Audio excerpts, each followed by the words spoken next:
Absolutely. Okay, more breaking news, in fact, now coming in.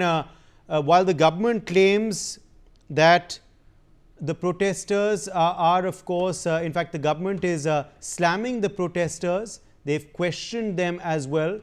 They've said that the ban is a matter of regulatory compliance, but the protesters say it is an act of direct censorship, and they've said it is aimed at suppressing critical voices and also organized dissent.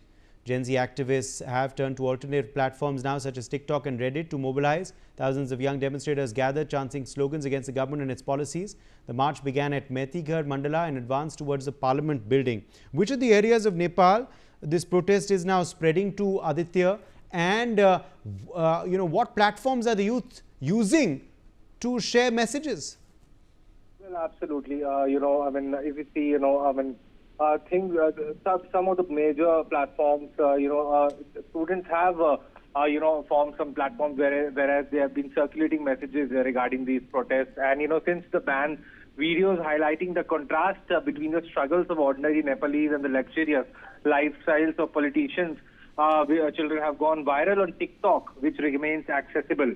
And, there have been movements abroad against corruption, and they are afraid that might happen here as well. One of the protesters named Bhumika Bharati has said. So, there is a wave of protesters, happening. And first Indonesia, now it's Nepal. It is good because youths are at least fighting for it.